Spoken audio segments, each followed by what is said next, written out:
मालवा की हर हलचल, हर आवाज पर हमारी नजर। जहां खबर होती है सच्ची और सच होता है दबंग, हम हैं दबंग मालवा।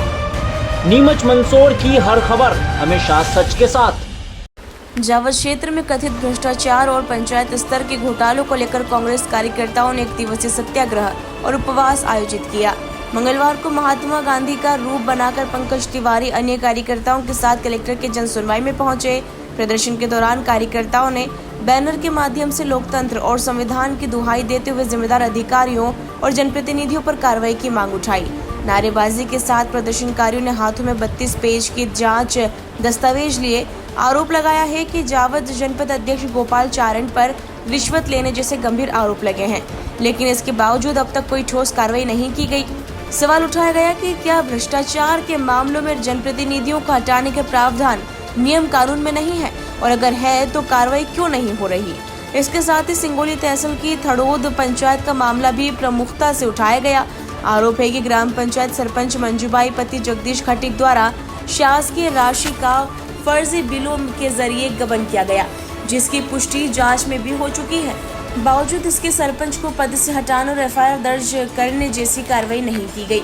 प्रदर्शनकारियों ने ये भी सवाल उठाया कि पंचायत अधिनियम की धारा 40 के तहत कार्रवाई क्यों नहीं हो रही, और क्या ये धारा सिर्फ सरपंचों को बचाने के लिए है।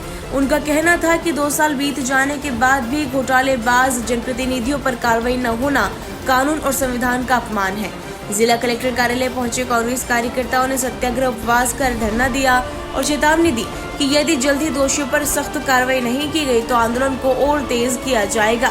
उन्होंने कहा कि ये लड़ाई लोकतंत्र और आम जनता के अधिकारों की रक्षा के लिए लड़ी जा रही है। एक छोटा सा कार्यकर्ता हूँ। जावद जनपद के अध्यक्ष गोपाल चारण जो भाजपा विधायक सकलेचा के खास है, वो लोकायुक्त के द्वारा रंगे हाथों पकड़ा गए थे। उन्होंने विकास की राशि के नाम पे अपनी पार्टी के भाजपा सरपंच से 50,000 रुपये की रिश्वत ली थी और वो रंगे हाथ पकड़ाए गए थे। रंगे हाथ पकड़ाने के बाद भ्रष्टाचार अपने आप में प्रमाणित है और पंचायत अधिनियम की धारा 40, धारा 41 के और अन्य धाराओं के अंतर्गत कलेक्टर महोदय को उसे हटाने का कानूनी अधिकार है। दूसरा हमारा विषय है कि सिंगोली तहसील के अंदर जो थड़ोद पंचायत है, वहाँ भी भाजपा विधायक के समर्थित जो सरपंच है, उस सरपंच ने कम से कम 10, 15, 20 लाख के आर्थिक घोटाले और अनियमितताएं की गई है।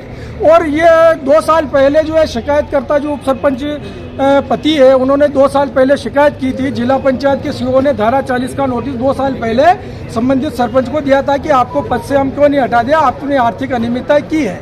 और उसके बाद हमने यहाँ पे प्रेस कॉन्फ्रेंस की, शिकायत के समर्थन में शिकायतकर्ता ने शपथ पत्र दिया।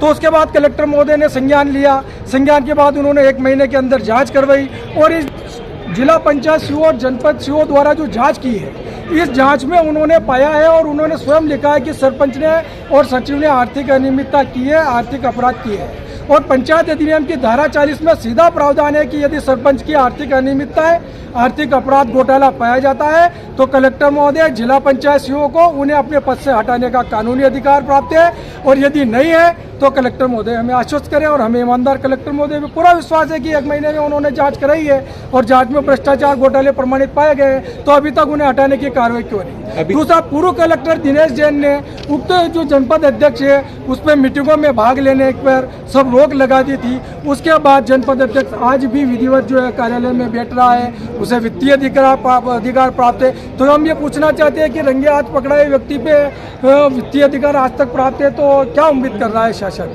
और शासन क्यों संरक्षण दे रहा है। मोदी जी कहते हैं कि मैं न खाऊंगा न खाने दूंगा, किंतु ये खाने और कहने और खिलाने का काम तो पंचायत स्तर पे चल रहा है।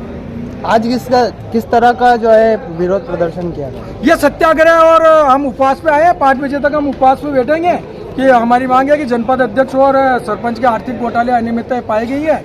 कानून पंचायत अधिनियम के अगर प्रावधान हो, कानूनी प्रावधान और कलेक्टर महोदय को अधिकार हो, तो दोनों को हटाने की कृपा करें। हम तो ये नहीं हटाया जाता है तो आगामी क्या रहेगा? आगामी रुख रेखा और आगे के आंदोलन करेंगे। हम तो गांधीवादी मार्ग पे थकने वाले नहीं है। 200 सालों की ब्रिटानिया हुकूमत को।